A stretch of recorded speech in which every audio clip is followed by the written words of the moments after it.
बहुत रिस्पेक्टेड हैं वो लोग। बिलीव मी, तुम्हारे भैया ने सब कुछ सोच समझकर ही फैसला लिया है। पर सबसे जरूरी बात, तुम्हारी मर्जी है। अगर तुम्हें ये शादी मंजूर नहीं है, then it's okay, कोई तुम पर दबाव नहीं डालेगा। जिमिन सोयुन का हाथ पकड़कर आंखों में नमी के साथ, भाभी, मॉम डैड के जाने के बाद आप और भैया ही तो मेरी फैमिली हो। आपने जो भी सोचा होगा, मेरे अच्छे के लिए ही सोचा होगा। मैं आपके फैसले के अगेंस्ट कभी नहीं जाऊंगी। तुम मेरी नंद नहीं, मेरी छोटी बहन हो। मैं बस तुम्हारी खुशी चाहती हूँ। अच्छा सुनो, मैंने लड़के की फोटो मंगवाई है, वो टेबल पर रखी है, देख लेना। जिमिन बैठक कक्ष में जाती है। उसके हाथ कांप रहे थे। वो मेज पर रखी फोटो उठाती है। फोटो में यूंगी था, एक काले सूट में, बेहद हैंडसम, पर उसकी आंखों में एक अजीब सी गहराई और गंभीरता थी जो जिमिन को थोड़ा डरा रही थी। जिमिन मन में नॉट बैड, पर इनकी आंखें इतनी सीरियस क्यों है? मैं आपको बिल्कुल नहीं जानती, मिस्टर। शादी का दिन, जिमिन दुल्हन के जोड़े में बेहद खूबसूरत लग रही थी, पर उसके चेहरे पर एक घबराहट साफ दिख रही थी। वाह, किसी की नजर ना लगे। भाभी, मुझे बहुत डर लग रहा है। डरने की कोई बात नहीं है। यूंगी थोड़ा शांत स्वभाव का है, पर दिल का बहुत अच्छा है। तुम देखना, तुम दोनों की जोड़ी बहुत अच्छी लगेगी। मंडप में यूंगी और जिमिन एक दूसरे के बगल में बैठे हैं। यूंगी ने एक बार भी जिमिन की तरफ नजर उठाकर नहीं देखा। वो बस चुपचाप बिना किसी भाव के बैठा था। अब आप दोनों एक दूसरे को किस करके इस वेडिंग को कंप्लीट कर सकते हैं बिना किसी भाव के। ये जरूरी है क्या? जी, ये एक रस्म है। Then I don't want it. Mrs मिन, यूंगी की माँ, गुस्से में धीरे से, यूंगी, ये कौन सा नया नाटक है? सबके सामने तमाशा मत बनाओ। इसके बिना वेडिंग कंप्लीट नहीं हो सकती। यूंगी अपनी माँ की तरफ देखता है, फिर एक ठंडी नजर जिमिन पर डालता है और बहुत रूखेपन से उसके करीब आता है। जिमिन डर से अपनी आंखें बंद कर लेती है। रात में जिमिन फूलों से सजे कमरे में यूंगी का इंतजार कर रही है। घड़ी में रात के 1:30 बजे बज चुके थे। वो थक चुकी थी, पर घबराहट के मारे सो नहीं पा रही थी। जिमिन मन में, इतनी देर हो गई, वो अब तक क्यों नहीं आए? क्या वो इस शादी से खुश नहीं है? तभी दरवाजा खुलता है और यूंगी अंदर आता है।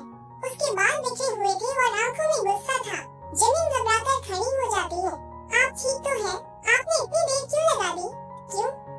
मेरा इंतजार कर रही थी, तो आते ही हुक्म चलाना शुरू? नहीं, मैं तो बस, लिसन, अपनी ये स्वीट, मासूम वॉइस में बात करना बैंड करो। I don't like it, और ये उम्मीद भी मत करना कि मैं तुम्हारी परवाह करूंगा। जिमिन आंखों में आंसू लिए, पर क्यों? क्यों? क्योंकि मैं इस शादी को शादी ही नहीं मानता। ये मेरे लिए सिर्फ एक डील है जो मेरे पेरेंट्स ने की है, और तुम उस डील का हिस्सा हो। तो मुझसे एक हस्बैंड वाली कोई भी उम्मीद मत रखना। अंडरस्टैंड? मुझे नींद आ रही है, मैं सोने जा रहा हूँ। And you can sleep on the couch. कुछ और कहे, सोफे पर जाकर लेट जाता है और आंखें बंद कर लेता है। जिमिन वहीं खड़ी अपने आंसुओं को रोकने की नाकाम कोशिश करती रहती है। उसकी शादी की पहली रात, उसके सारे सपने टूटकर बिखर चुके थे। अगली सुबह जिमिन की आंखें सोफे पर ही लगती हैं। रात भर रोने की वजह से उसकी आंखें सूज गई थी। वो देखती है कि यूंगी कमरे में नहीं है। वो जल्दी से तैयार होकर नीचे रसोई में जाती है, ये सोचकर कि शायद वो अपनी तरफ से एक कोशिश कर सकती है। जिमिन मन में, शायद रात को वो गुस्से में थे। मैं आज उनके लिए अच्छा सा ब्रेकफास्ट बनाती हूँ, हो सकता है उनका मूड ठीक हो जाए।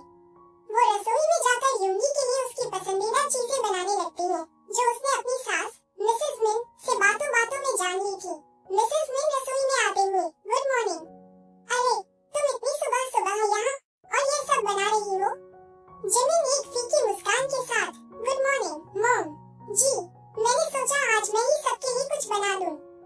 मिसेस मिन खुश होकर, अरे वाह, ये तो यूंगी के सारे फेवरेट डिशेज हैं।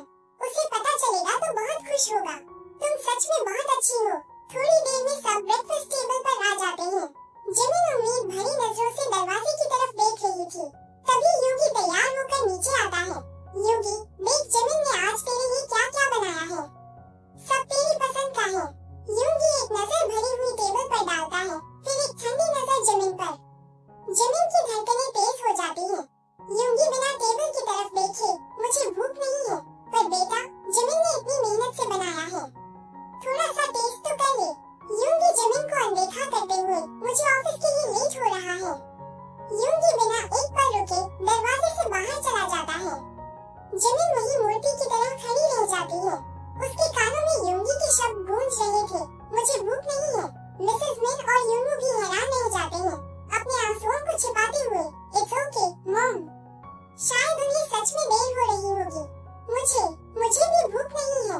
ये कहकर जिमिन तेजी से अपने कमरे की ओर भाग जाती है। वो कमरे में आकर दरवाजा बंद कर लेती है और जमीन पर बैठकर फूट कर रोने लगती है। जिमिन रोते हुए, क्यों कर रही है वो मेरे साथ ऐसा? मेरी क्या गलती है? पूरे दिन जिमिन अपने कमरे से बाहर नहीं निकलती। वो ना कुछ खाती है, ना किसी से बात करती है। रात को जब यूंगी घर आता है तो मिसेस मिन उसे बैठक कक्ष में ही रोक लेती है। मिसेस मिन गंभीर आवाज में, यूंगी इधर आओ। जी मॉम, तुम्हें पता है जिमिन ने पूरे दिन कुछ नहीं खाया है। वो अपने कमरे से बाहर तक नहीं निकली। लापरवाही से तुम्हें क्या करूं? मिसेस मिन गुस्से में, क्या मतलब? तुम क्या करो? वो तुम्हारी पत्नी है, तुम्हारी जिम्मेदारी है। तुमने सुबह उसके साथ जो किया वो बिल्कुल गलत था। मैंने कुछ नहीं किया, तुमने उसका अपमान किया है। यूंगी, जाओ अभी उसके कमरे में जाओ, उससे माफी मांगो और उसे खाना खिलाओ। यूंगी कुछ कहना चाहता था पर अपनी माँ के गुस्से के आगे उसकी हिम्मत नहीं हुई। वो गुस्से में अपने कमरे की तरफ जाता है। इस लड़की की वजह से आज मुझे मॉम से डांट खानी पड़ी। अब मैं इसे नहीं छोड़ूंगा। वो गुस्से में दरवाजा खोलकर कमरे में दाखिल होता है। जिमिन खिड़की के पास अंधेरे में चुपचाप बैठी थी। ये क्या नाटक लगा रखा है? खाना क्यों नहीं खाया? जिमिन बिना उसकी तरफ देखे धीरे से, मन नहीं था, का हाथ पकड़कर अपनी तरफ खींचता है। मन नहीं था, यह अटेंशन पाने का ये नया तरीका है। देखो, तुम्हारी वजह से मुझे मॉम से कितना कुछ सुनना पड़ा। जिमिन हिम्मत करके, तो इसमें मेरी क्या गलती है? गलती तुम्हारी ही है। तुम इस घर में आई ही क्यों? मैंने तुमसे शादी करने के लिए कभी नहीं कहा था। जिमिन आंखों में आंसू लिए पर हिम्मत से, और मैंने भी आपसे शादी करने के लिए नहीं कहा था। ये फैसला मेरे भैया और आपके परिवार का था, तो अब भुगतो। सुनो, मुझे इस शादी में कोई इंटरेस्ट नहीं है और ना ही तुम्हें। तो प्लीज मेरे सामने यह मासूम बनने का नाटक बंद करो। मैं कोई नाटक नहीं कर रही। Oh really? तो ये दिन भर भूखी रहना, कमरे में बंद रहना, ये सब क्या है? सिंपैथी चाहिए तुम्हें? मुझे आपसे कुछ नहीं चाहिए। गुड, तो फिर कल से ये सब ड्रामा बंद हो जाना चाहिए। ये कहकर योगी गुस्से में कमरे से बाहर जाने लगता है पर दरवाजे पर रुक जाता है। और हाँ, मॉम ने तुम्हें खाना खिलाने को कहा है। नीचे आ जाओ। वो चला जाता है। जिमिन वहीं खड़ी कांपती रहती है। अपमान और दुख से उसका दिल बैठा जा रहा था। वो नीचे नहीं जाती। अगली सुबह जिमिन नीचे नहीं आती। मिसेस मिन परेशान होकर यूंगी को उसे बुलाने भेजती है। मैं आज फिर से कोई नया ड्रामा होगा। वो कमरे में जाता है तो देखता है कि जिमिन बिस्तर पर अजीब तरह से लेटी हुई है। यूंगी, हे यू, उठो, मॉम बुला रही है। जिमिन कोई जवाब नहीं देती। यूंगी गुस्से में, सुनाई नहीं देता? मैंने कहा उठो। वो उसे हिलाने के लिए उसके कंधे पर हाथ रखता है और एकदम से चौंक जाता है। जिमिन का शरीर आग की तरह तप रहा था। वो बेहोश थी। यूंगी घबराकर, ओह शिट, इसे तो हाई फीवर है। जिमिन आंखें खोलो।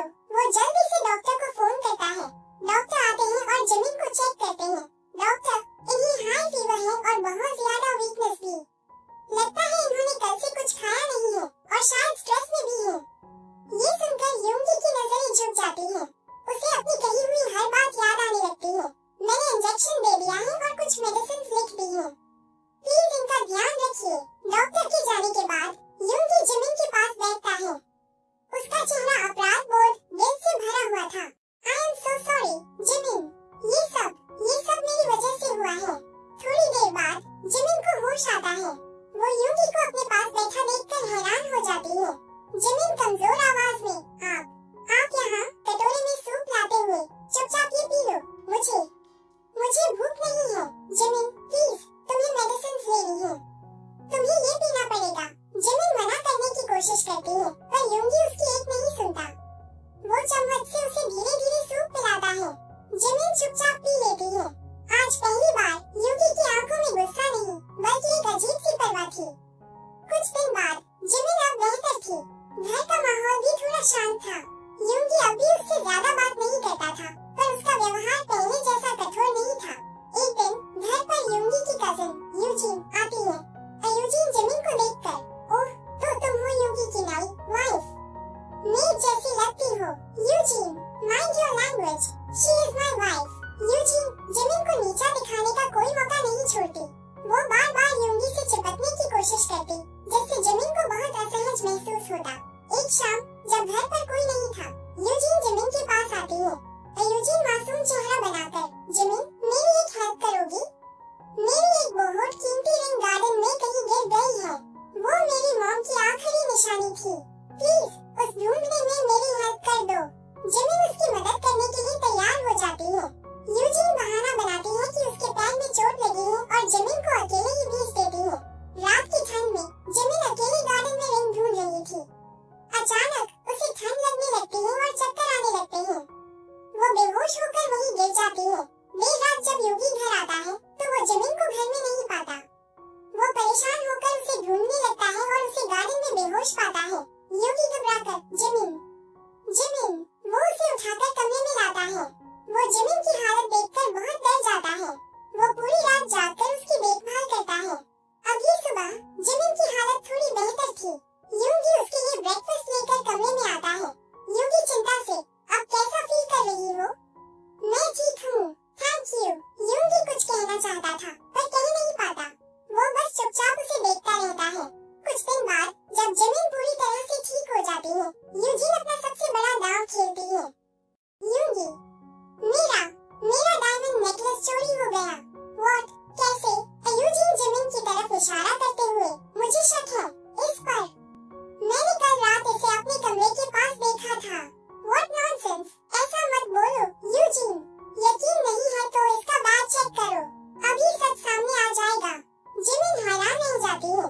मैंने कुछ नहीं किया, मैं क्यों आपका नेकलेस चुराऊंगी? वो तो तुम ही जानो। यूंगी, प्लीज इसका बैग चेक करो। यूंगी एक उलझन में पड़ जाता है। वो जिमिन पर शक नहीं करना चाहता था, पर यूजीन के जोर देने पर वो जिमिन का हैंडबैग चेक करता है और नेकलेस उसी में से मिलता है जिसे यूजीन ने ही चुपके से रखा था। मैंने ये नहीं रखा, प्लीज बिलीव मी। मुझे नहीं पता ये कहाँ से आया। देखा, मैंने कहा था ना, ये एक चोर है। यूंगी गुस्से और निराशा में जिमिन की तरफ देखता है। शट अप जिमिन, बस सबूत मेरे सामने है। मुझे तुमसे ये उम्मीद बिल्कुल नहीं थी। आप भी मुझ पर बिलीव नहीं कर रहे। मैं क्या बिलीव करूं? जो मेरी आंखें देख रही है उस चुटला दूं? यूंगी के शब्द जिमिन के दिल पर छुरे की तरह लगते हैं। वो समझ जाती है कि इस घर में अब उसके लिए कोई जगह नहीं है। वो बिना कुछ कहे अपने कमरे में चली जाती है। अगली सुबह यूंगी उठता है तो देखता है कि जिमिन घर पर नहीं है। उसे एक नोट मिलता है, जिमिन का नोट। मैं जा रही हूँ। मैं चोर नहीं हूँ, पर शायद मैं एक अच्छी पत्नी भी नहीं बन सकी। आपको आपकी जिंदगी मुबारक हो। यूंगी का दिल बैठ जाता है। यूजीन ने मुझे सब कुछ बता दिया है। उसने झूठ बोला था। उसने वो नेकलेस जिमिन के बाद में रखा था। यूंगी शॉक्ड। क्या? हाँ, वो जिमिन से जलती थी। जिमिन मासूम है बेटा। तुमने यूएस पर बिलीव न करके बहुत बड़ी गलती की है। यूंगी को एहसास होता है कि उसने क्या खो दिया है। वो पागलों की तरह गाड़ी लेकर जिमिन को ढूंढने निकल जाता है। वो उसे उसके भैया के घर पर पाता है। जिमिन के सामने घुटनों पर बैठकर रोते हुए, Jimin please, I am really sorry. मैं बहुत बड़ा इडियट हूँ।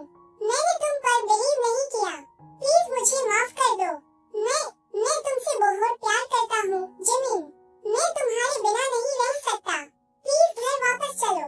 जिमिन यूंगी की आंखों में सच्चा पछतावा देखती है। वो भी उससे प्यार करने लगी थी। वो उसे माफ कर देती है।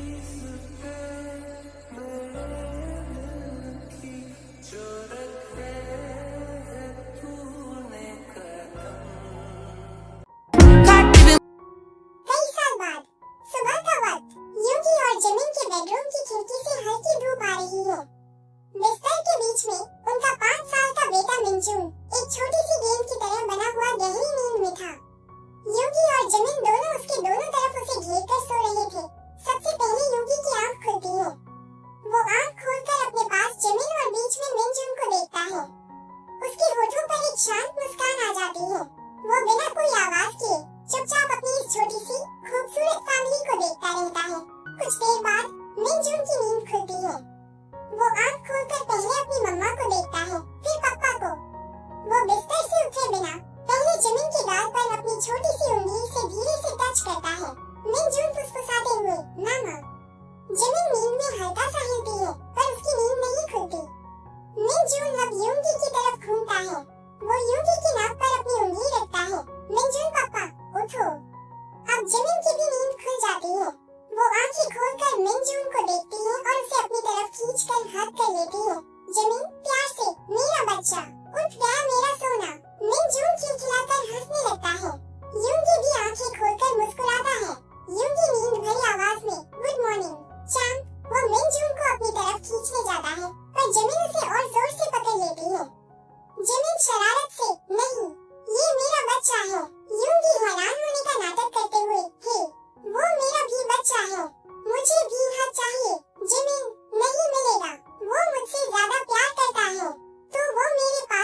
झड़प, थोड़ी सी शरारत और बहुत सारे प्यार के साथ।